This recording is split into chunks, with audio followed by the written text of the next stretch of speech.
Morning बच्चों, कैसे हो? अपन पढ़ रहे थे संयोजकता बंध सिद्धांत और उसके कुछ उदाहरण भी अपन ने देखे। ठीक है, दूसरा सिद्धांत अपन पढ़ेंगे क्रिस्टल क्षेत्र सिद्धांत। कौन सा है? क्रिस्टल क्षेत्र सिद्धांत, और इसको बोलते हैं CFT, क्रिस्टल फील्ड थ्योरी। ठीक है, क्रिस्टल क्षेत्र सिद्धांत CFT, क्रिस्टल फील्ड थ्योरी। ठीक, ये सिद्धांत प्रतिपादित किया था। इसके अगर प्रतिपादन करता देखें तो प्रतिपादित किया था ये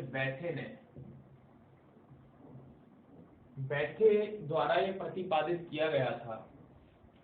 और इस सिद्धांत के कुछ बिंदु थे जो इस प्रकार हैं। संयोजकता बंध सिद्धांत में जो कमियां रही थी उनको पूरा करने के लिए दिया गया था। क्लियर? तो इस सिद्धांत के बिंदु क्या हैं कि ये सिद्धांत कहता है कि किसी भी संकुल में, कोई भी संकुल कंपाउंड है, उसमें केंद्रीय धातु परमाणु, कौन? केंद्रीय धातु परमाणु या आयन, केंद्रीय धातु परमाणु या आयन, लिगेंड, केंद्रीय धातु परमाणु या आयन, केंद्रीय धातु परमाणु या आयन और लिगेंड परस्पर ये दोनों स्थिर वैद्युत आकर्षण बल द्वारा, किसके द्वारा? प्रबल स्थिर वैद्युत आकर्षण बल के द्वारा बंधे रहते हैं,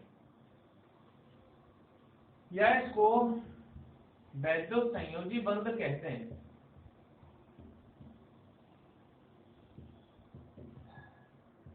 बंध, या इसको अपन आयनिक बंध कह सकते हैं। आयनिक बंध पाया जाता है किसके मध्य? केंद्रीय धातु परमाणु और लिगेंड के मध्य। ठीक है, क्या कहता है ये सिद्धांत कि संकुल यौगिकों में केंद्रीय धातु परमाणु एवं लिगेंड परस्पर प्रबल स्थिर वैद्युत आकर्षण बल या वैद्युत संयोजी बल या आयनिक बंध के द्वारा ये बंधे होते हैं। ये जो स्थिर वैद्युत आकर्षण बल है, ये इस केंद्रीय धातु परमाणु पर पाए जाने वाले आवेश, आवेश कौन सा? धातु परमाणु पर धनावेश एवं लिगेंड पर उपस्थित ऋणावेश के कारण उत्पन्न होता है। स्थिर वैद्युत आकर्षण बल किसके कारण? केंद्रीय धातु परमाणु पर पाए जाने वाले धनावेश एवं लिगेंड पर पाए जाने वाले ऋण आवेश के कारण ये उत्पन्न होता है। ठीक है, अब इस सिद्धांत की खास बात क्या है? इस सिद्धांत की जो खास बात ये कि इस सिद्धांत में ऋण आवेशित लिगेंडों को बिंदु आवेश के रूप में माना गया। बिंदु आवेश, ये मेन बात है इसकी। पॉइंट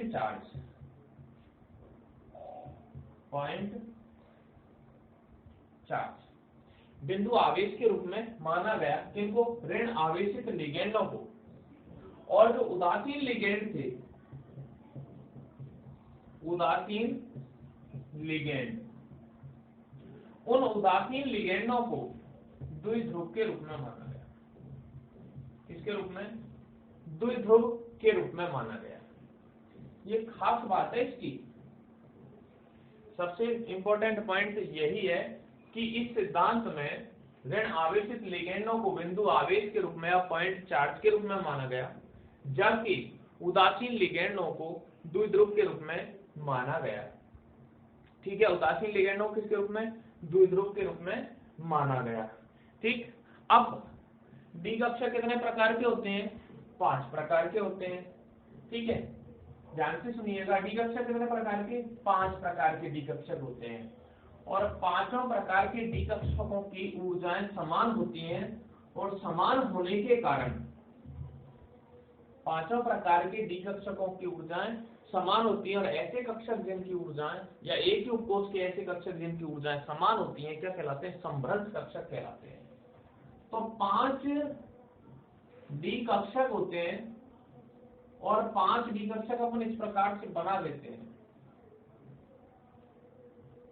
ये 5 डी कक्षक हैं और इन 5 डी कक्षकों को 2 भागों में बांटा गया है।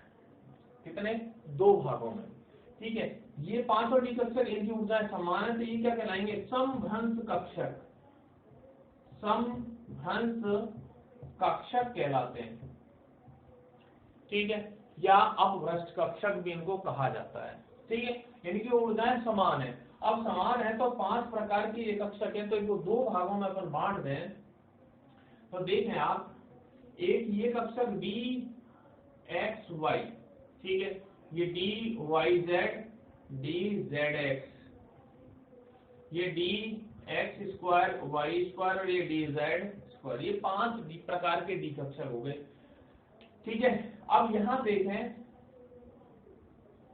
ये जो 3 कक्षक हैं ये तो कहलाते हैं T2G कक्षक और ये 2 कक्षक हैं ये EG कक्षक कहलाते हैं।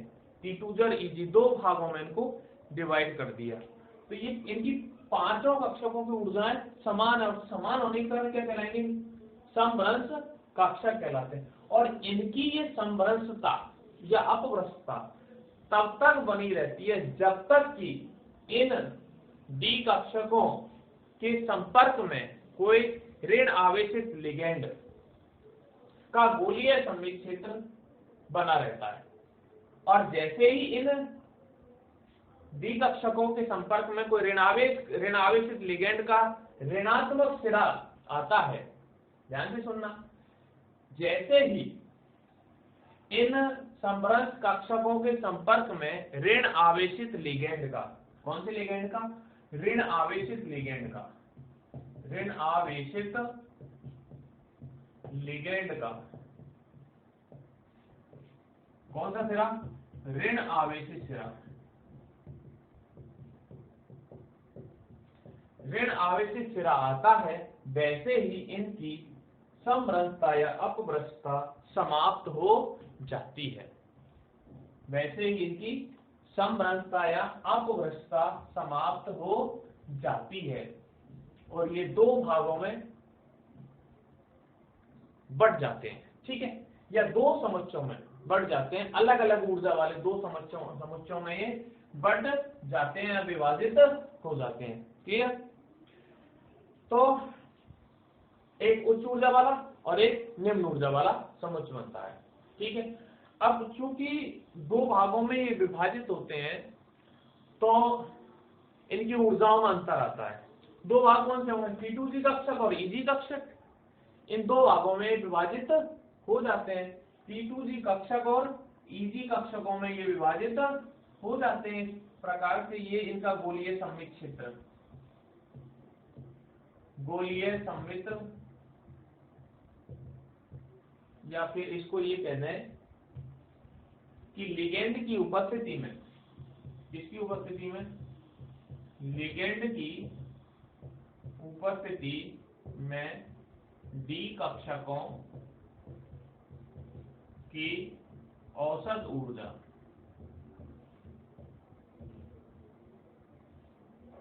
औसत ऊर्जा, ठीक है, यहां भी ये D X Y, D Y Z, D Z X, D x square Y square और डी जेड स्क्वायर, ये T2G टाइप के हैं और ये EG टाइप के हैं। ठीक है, ये T2G है और ये EG, T2G कक्षक और EG कक्षक।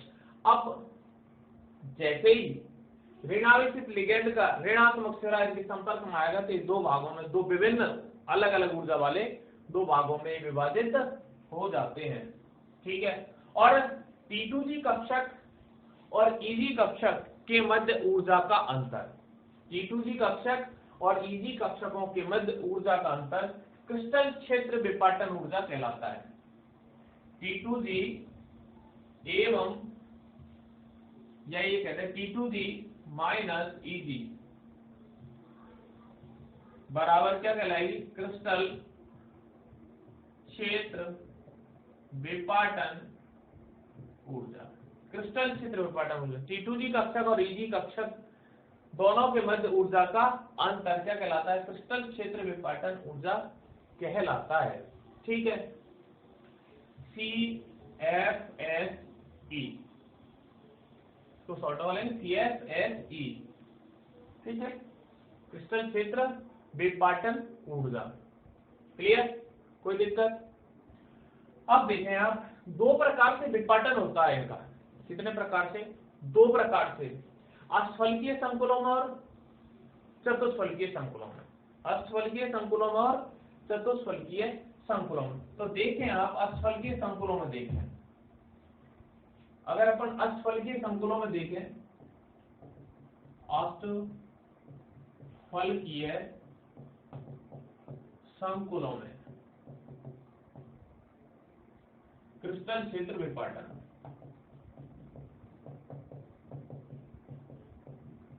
तो ये तो सेम रहेगा जहां तक। तो अब देखिएगा, ये दो भागों में अष्टफलकीय संकुलों में क्या होता है कि केंद्रीय धातु परमाणु, अब क्योंकि देखो यहां से अगर आप शुरू करें तो पांचों डी कक्षकों की ऊर्जाएं समान होती हैं और समान होने के कारण ही समरस कक्षक कहलाते हैं। ठीक है, पांचों डी कक्षकों की ऊर्जाएं समान होती है, समान होने के कारण ही क्या कहलाते हैं? समरस कक्षक कहलाते हैं। ठीक है, अब देखें कि अष्टफलकीय संकुलों में, कौन से? अष्टफलकीय संकुलों में केंद्रीय धातु परमाणु 6 लिगेंडों के द्वारा घिरा रहता है। कितने लिगेंडों के द्वारा? 6 लिगेंडों के द्वारा चारों तरफ से घिरा रहता है। अब यहां ध्यान देने वाली बात यह है कि धातु के डी कक्षकों के इलेक्ट्रॉन और लिगेंड के इलेक्ट्रॉन के मध्य क्या होता है? प्रतिकर्षण। ध्यान सुनना, धातु के डी कक्षकों में उपस्थित इलेक्ट्रॉन तथा लिगेंड के इलेक्ट्रॉन के मध्य क्या होता है? प्रतिकर्षण। धातु के डी कक्षकों में उपस्थित इलेक्ट्रॉन तथा लिगेंड के इलेक्ट्रॉनों के मध्य क्या होता है? प्रतिकर्षण। और प्रतिकर्षण होने के कारण ये दो भागों में विभाजित होते हैं। अब बात ये आती है कि इनकी ऊर्जा फिर अलग अलग क्यों हो जाती है? अलग अलग ऊर्जा वाले T2G और Eg कक्षकों में डिवाइड होते हैं, तो अलग अलग ऊर्जा क्यों होती है? तो कारण उसका क्या है? यहाँ प्रतिकर्षण। प्रतिकर्षण से क्या होगा? अब देखिएगा, थोड़ा सा यहाँ अपन बैठ जाए, पिछली कक्षाओं में जाए तो अपन ने डी कक्षक के प्रकार पढ़े थे, 5 प्रकार के डी कक्षक पढ़े थे। ठीक है, कौन कौन से? DXY, DYZ, DZX, DX2Y2 और DZ2। ये 5 प्रकार के क्या पढ़े अपन ने? कक्षक। क्लियर? ये अपन ने नाम दिया इनको T2G कक्षक और ये दो है Eg कक्षक। क्लियर? अब देखिएगा, इनकी जब शेप आप बनाते हैं, DXY की आप बनाएंगे तो ये x एक्सिस, ये y एक्सिस, तो आप कैसे बनाएंगे? इस प्रकार से बनाएंगे, मतलब इलेक्ट्रॉन घनत्व तो दोनों एक्सिस के मध्य में होगा। ये जो पालियां हैं ये कहां पाई जाएंगी? DXY, DYZ और DZX में कहां पाई जाएंगी? दोनों अक्षों के मध्य में। जबकि आप DX2Y2 और DZ2 के आप बनाएंगे तो वो इस प्रकार से बनेगा। देखिएगा, दोनों बनता है, डिफरेंस है। ये x और y, ये है DX2Y2। ठीक है, कहाँ है? अक्षों की सीध में। तो ऐसे कक्षक, फिर ध्यान से सुनिएगा, ऐसे कक्षक जिनमें पालियां लिगेंड के अक्षों की सीध में होती है। ऐसे डी कक्षक जिनके पालियां या लूप लिगेंड के कक्षकों की सीध में होती हैं, वहां पर प्रतिकर्षण ज्यादा होता है, और प्रतिकर्षण ज्यादा होने के कारण उनकी ऊर्जा भी ज्यादा होती है। अब यहां आप देखें,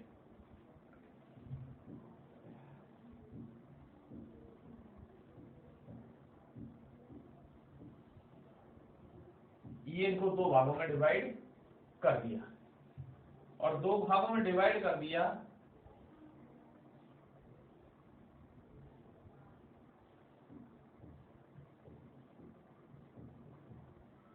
ठीक है। ये dxy dyz और dzx ये है T2d, इधर लिख दें इसको अपन T2d, और ये है Eg dx square y square और dz स्क्वायर, ठीक है। ये जो बीच में अपन लाइन खींचते हैं, ये कहलाता है इनका very centre, very centre. T2g कक्षक और Eg कक्षक दोनों के बीच ऊर्जा का अंतर,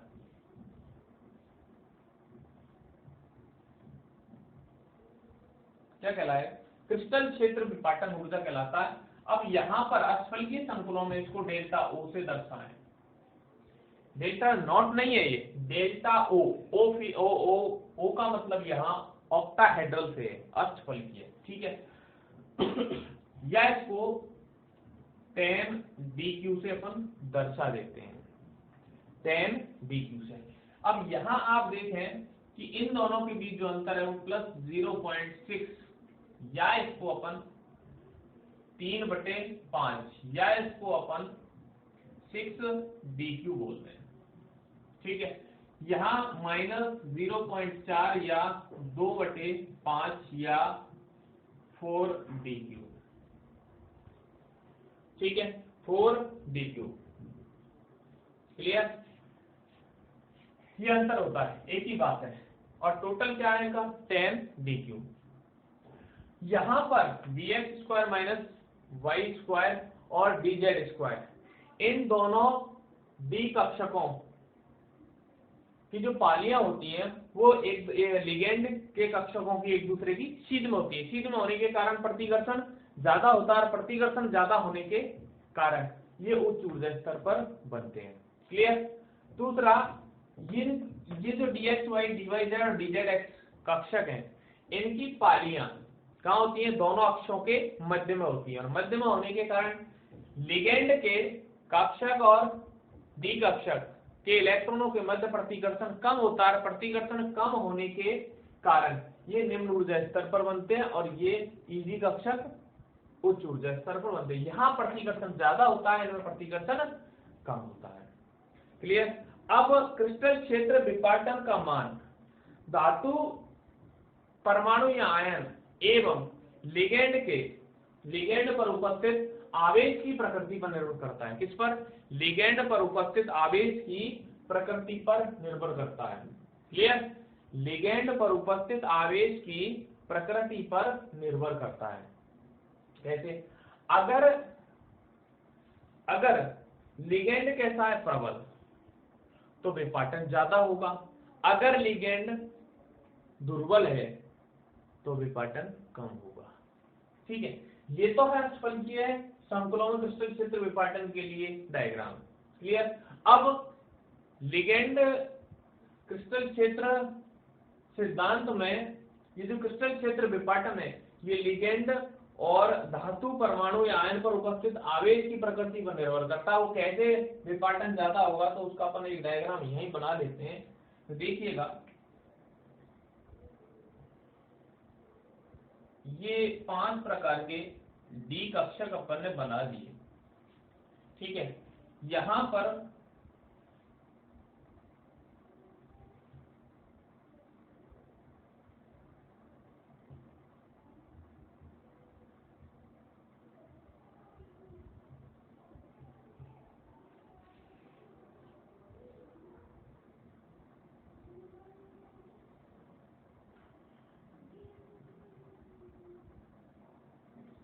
ये इजी है T2G, T2G और ये T2। अब देखिए यहाँ ये मान के चले यहाँ पर विपाटन कम हुआ, ये विपाटन कम है और यहाँ विपाटन ज्यादा हुआ है।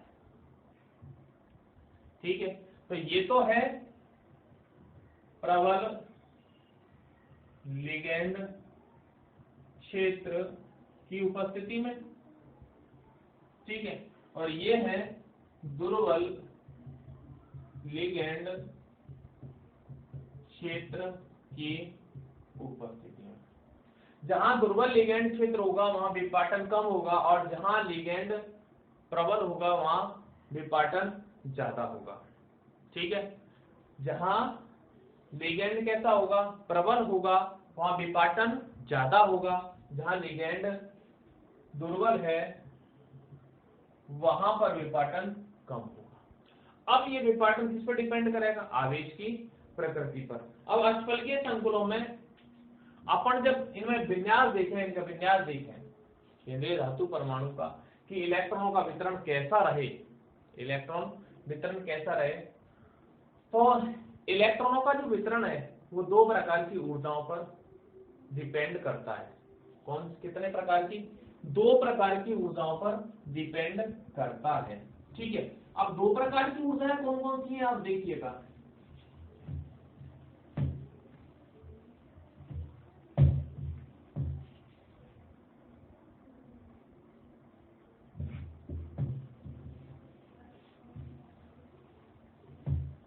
एक ऊर्जा है क्रिस्टल क्षेत्र विपाटन ऊर्जा,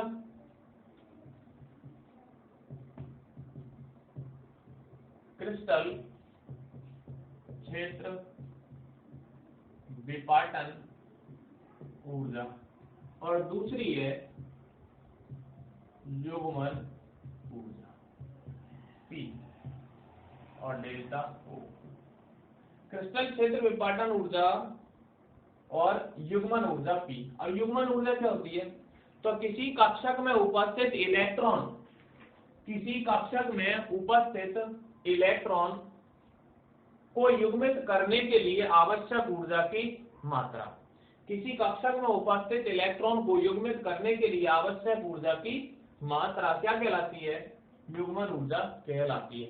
अब आप देखें यदि डेल्टा O की वैल्यू, डेल्टा O, यदि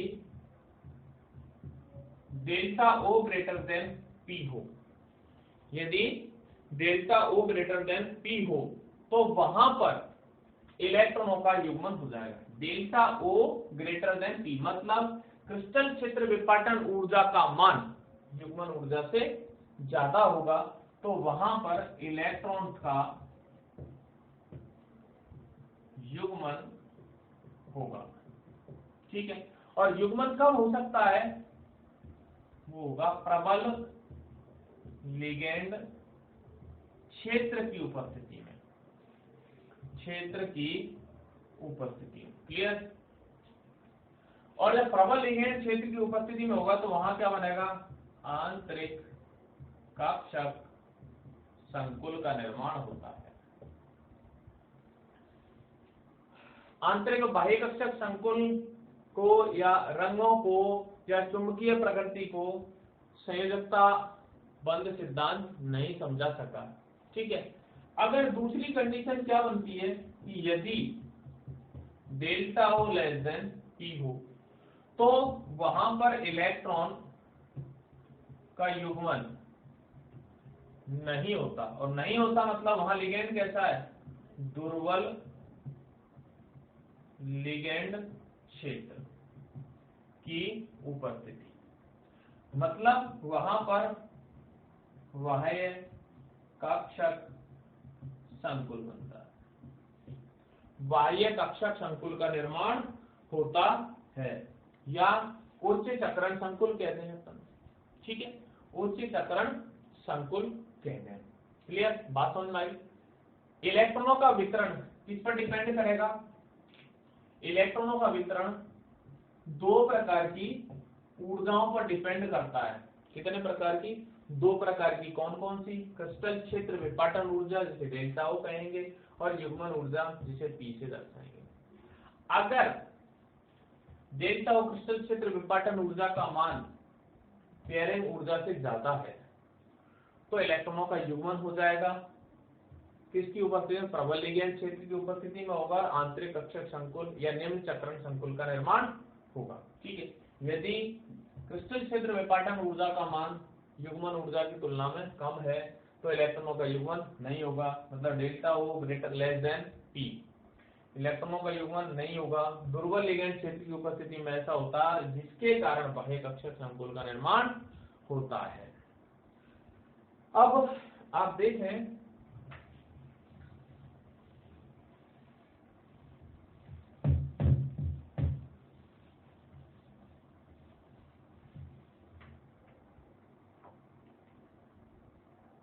इलेक्ट्रॉनों का वितरण,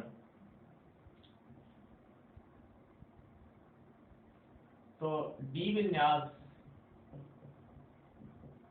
ये देखें अपन, ठीक है, डी विन्यास और ये प्रबल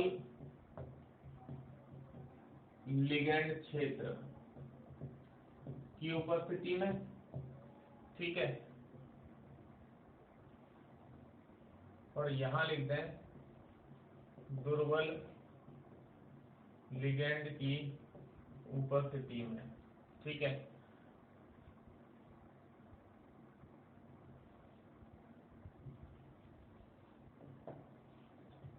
D1, D2, D3, D4, D5, D6, D7, D8, D9 और D10, ठीक है।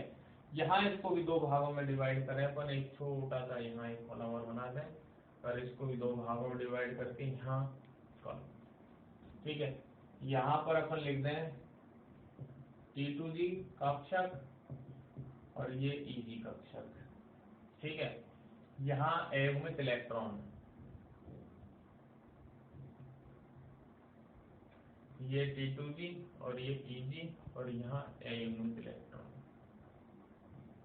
क्लियर? देखो अब अगर लिगेंड कैसा है? प्रबल, ठीक है, प्रबल लिगेंड है तो 3 इलेक्ट्रॉन के बाद उसका चौथा जो इलेक्ट्रॉन होगा वो कहाँ भरा जाएगा? T2G कक्षक में, क्योंकि पहले युग्मन होगा उसके बाद इलेक्ट्रॉन उच्च ऊर्जा स्तरों में जाएगा।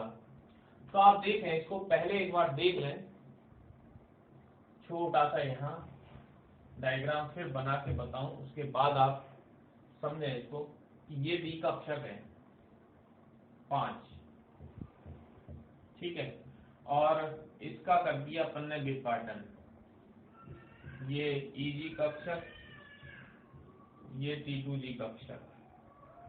अब यहाँ इलेक्ट्रॉन 1 2 3 4 5 6 7 8 9 10 इलेक्ट्रॉन बढ़ दिए, ठीक है। अब देखिएगा कि इलेक्ट्रॉन लिगेंड चाहे प्रबल हो या दुर्बल, लिगेंड प्रबल हो या दुर्बल, पहले जो 3 इलेक्ट्रॉन भरे जाएंगे वो तो निम्न ऊर्जा स्तर में भरे जाएंगे। अब बात करें चौथे इलेक्ट्रॉन के, चौथा इलेक्ट्रॉन कहाँ भरे? T2G में भरे या EG में भरे? तो अगर लिगेंड कैसा है? प्रबल है, प्रबल लिगेंड है तो चौथा इलेक्ट्रॉन कहाँ भर देंगे? T2G में, पांचवा भी फिर कहाँ भरा जाएगा? T2G में, और छठा भी कहाँ भरा जाएगा? T2G में, सातवां EG में, आठवां EG में, नौवां EG में और 10वां EG में। लेकिन अगर लिगेंड कैसा है? दुर्बल है, और दुर्बल है तो पहले 3 इलेक्ट्रॉन T2G में, क्योंकि पेयरिंग नहीं हो पाती है, और पेयरिंग नहीं हो पाती, चौथा इलेक्ट्रॉन EG में, पांचवा भी EG में, छठा कहाँ आएगा? फिर वापिस यहाँ पेयरिंग होगी, सातवां और आठवां, फिर नौवां और 10वां EG में जाए। क्लियर? अब देखें आप विन्यास इनका,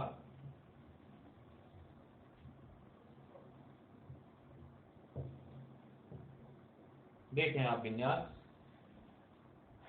प्रबल लिगेंड है तो यहाँ क्या होगा विन्यास? T2G 1 EG 0, अभी बड़ा, T2G 2 EG 0, T2G 3 EG 0। क्योंकि अब लिगेंड कैसा है, प्रबल है, और प्रबल लिगेंड होने के कारण अब यही युग्मन होगा, तो चौथा इलेक्ट्रॉन कहाँ बताया प्रबल लिगेंड की उपस्थिति में T2G में, तो T2G4 Eg0, T2G5 Eg0, T2G6 Eg0, क्यों T2G 3 है तो 6 इलेक्ट्रॉन इसमें आ गए। अब T2G6 Eg1, T2G6 Eg2, T2G6 Eg3 और T2G6 Eg4।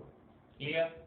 अब यहाँ युग्मित इलेक्ट्रॉन आप देखें तो यहाँ एक इलेक्ट्रॉन 2 3, अब 3 तक हो गया, फिर यहाँ युग्मन हो गया, चौथा इलेक्ट्रॉन T2G में आया तो यहाँ फिर 2 रह जाएंगे, फिर 1 रहेगा, फिर 0, फिर 1, फिर 2, फिर 1 और फिर 0। ठीक है। इधर देखें आप T2G में दुर्बल लिगेंड की उपस्थिति में अपन देखेंगे तो T2G1 Eg0, T2G2 Eg0, T2G3 Eg0। अब देखिएगा यहाँ क्या होगा, युग्मन तो होगा नहीं, दुर्बल लिगेंड है, दुर्बल लिगेंड है, चौथा इलेक्ट्रॉन कहाँ जाएगा, ऊपर उस टूट जाए स्तर में Eg में, तो यहाँ क्या लिखेंगे T2G3 Eg1, T2G3 Eg2, Eg दो प्रकार के और दोनों इलेक्ट्रॉन आ गए। अब वापस कहाँ आएंगे T2G में, तो T2G4 Eg2, T2G5 Eg2, T2G6 Eg2, T2G6 Eg3 और T2G6 Eg4। क्लियर। अब युग्मित इलेक्ट्रॉन देखें आप तो 1 2 या 3 फिर 4, क्योंकि 3 तो इसमें T2G में और 1 इलेक्ट्रॉन इसमें 4, इसमें अब हो गए 5, फिर 5 के बाद 4 रह गए, फिर 3 रह गए, फिर 2, फिर 1 और ये 0। क्लियर। यहाँ थोड़ा अलग है, यहाँ अलग है, यहाँ इसलिए क्योंकि पहले 3 इलेक्ट्रॉन भरे जाएंगे किसमें, T2G में, और भरने के बाद 3 तो युग्मित इलेक्ट्रॉन हो गए, फिर जब चौथा भरेंगे पेयरिंग हो जाएगी, 2 रह जाएंगे, 5वां भरेंगे फिर पेयरिंग होगी तो 1 रह जाएगा, और छठा भरेंगे तो 0, फिर Eg में जाएंगे तो 1, Eg में 2, फिर पेयरिंग होगी 1 और 0। ठीक है। तो ये क्या है, प्रबल और दुर्बल लिगेंड की उपस्थिति में T2G और Eg कक्षकों का विन्यास है।